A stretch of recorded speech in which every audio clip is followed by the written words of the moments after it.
Ситуация с коронавирусом сказалась едва ли не на всех сферах деятельности. Если в некоторых отраслях наступило затишье, то в других наоборот, работы прибавилось.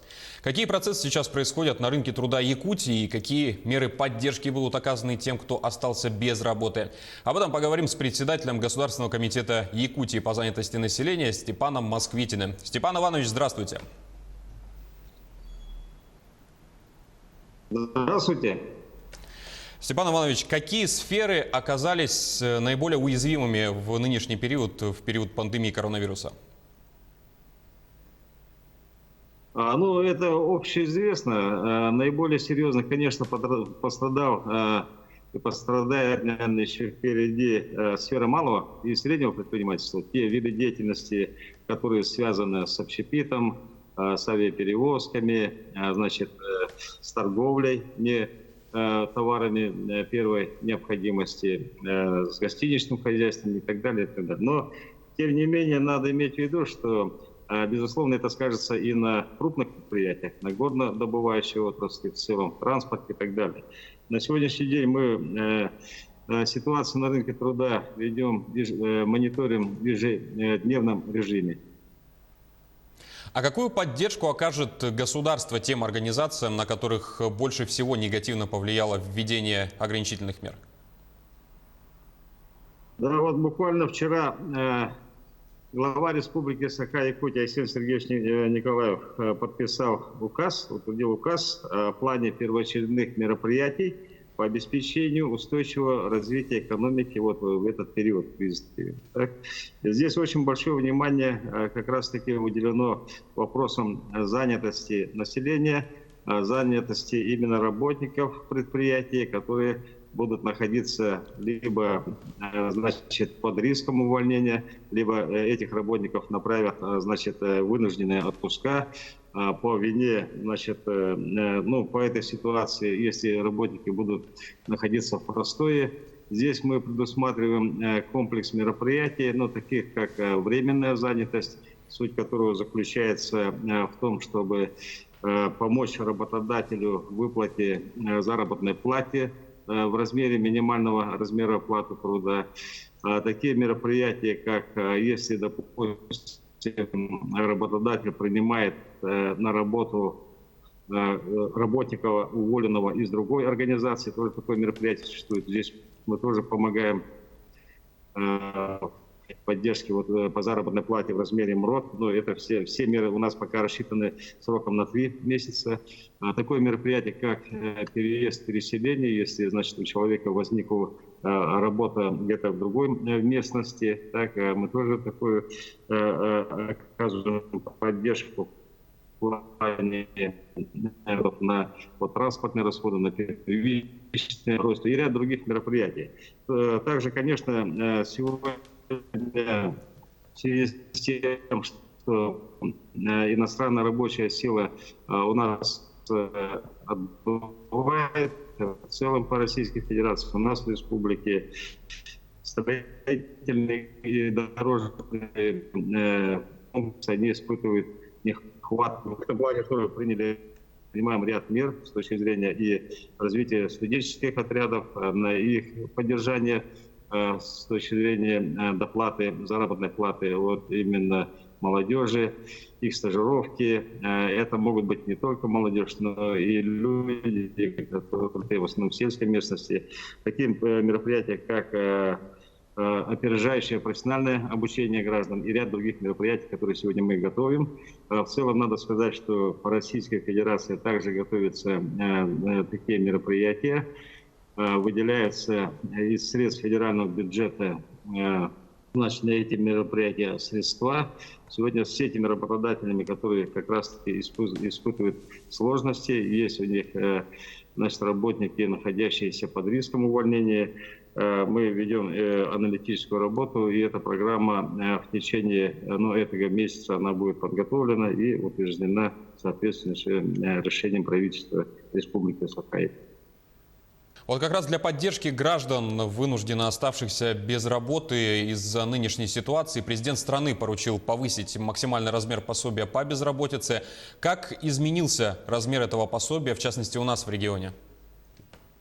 В целом, Максимальный размер пособия по безработице приравняли к минимальному размеру оплаты труда. Это 12 230 рублей в целом по стране. Мы его умножаем на районный коэффициент. Так? А если вот районный коэффициент 1,4, то безработные будут получать порядка 16 900 рублей. Ну, порядка 17 тысяч. Это относится к города Якутску и всей центральной Вилюйской группе районов. Так, это максимальный размер пособия по безработице. И, для северных арктических полуостров он выше, там коэффициент, районный коэффициент он выше, и порядка 24,5 тысяч рублей пособия по безработице будут получать граждане, которые встанут на учет в Центре занятости населения, или те граждане, которые уже стоят и получают. Сегодня все расчеты уже готовы, и вот буквально с 6 апреля мы начинаем выплату пособия по безработице по новым тарифам. Одним из основных направлений вашего ведомства является профессиональное обучение, переобучение, дополнительное образование для безработных, незанятых граждан, в том числе и в рамках национального проекта. В нынешней же ситуации как будет проходить и вестись эта работа? Да, действительно, вопрос очень актуальный. Мы видим, что все, образование и школьное, и профессиональное образование переходит на дистанционную форму обучения. У нас в планах в этом году, обучить не менее 3500 граждан. Это безработные, незанятые граждане. Как вы отметили, мы также участвуем в реализации национального проекта «Демография». Здесь обучение матерей, которые находятся по уходу за ребенком, вот эта категория, и граждан старше 50 лет. Так. Здесь у нас краткосрочные курсы от 3 до 6 месяцев. Пока никаких указаний со стороны правительства Российской Федерации для отмены национальных проектов не было. Но на сегодняшний день мы прорабатываем вопрос, где это возможно перейти на дистанционную форму обучения, но мы понимаем, что если такая рабочая профессия, как бульдозерист, или повар, или парикмахер, да, такие простые рабочие профессии, но их, наверное, дистанционно будет обучать сложно. То есть этот вопрос у нас находится на контроле. Если будет особое, распоряжение со стороны правительства Российской Федерации и Минтруда России, в частности, по данным мероприятиям, мы, конечно, их примем. Но определенную часть, где это возможно, сегодня мы отрабатываем с теми образовательными организациями, где предполагается обучение этих граждан. Это СВФУ, Якутская сельхозакадемия, Арктический институт культуры и искусств и другие техникумы и колледжи Республики Саха-Якутия. Но надо понимать, чтобы у этих организаций были готовые образовательные программы по дистанционной форме обучения, соответствующее сопровождение тьюторами, педагогами. То есть этот вопрос у нас находится на проработке, и как будет принято особое распоряжение по национальным проектам, в частности, да, мы такое решение готовы принять в самое короткое время. В условиях закрытия границ с зарубежными странами рынок труда Якутии испытывает ли сейчас дефицит рабочих рук? К примеру, вот-вот уже должен начаться строительный сезон. Как обстоят дела с рабочей силой? Да, вот действительно, на сегодняшний день, по сведениям Минстроя Республики Саха-Якутия, потребность в строительных профессиях, она составляет в целом около 3000 человек. Так? Поэтому мы сегодня организуем такие мероприятия, как обучение этим строительным профессиям, так, взрослого населения, подчеркну, не студентов, то, что делает сегодня Министерство образования и науки. Так. Мы, опять же, повторюсь, это стажировка, это мероприятие по переезду и переселению. То есть, если человек, например, проживает где-то в муниципальном районе, формируется бригада, и, им необходимо выехать в какой-то другой населенный пункт, где строится этот объект, мы возмещаем им расходы на транспортировку, на переезд и на первичное обустройство. Так? Такие мероприятия сегодня есть. Сегодня этот вопрос на самом деле очень такой актуальный, сложный. Сегодня в этом направлении и Министерство молодежи, Министерство, Госкомитет занятости, мы все заняты этим вопросом. Сегодня, как я сказал, уже указ главой утвержден, так? Все поручения даны.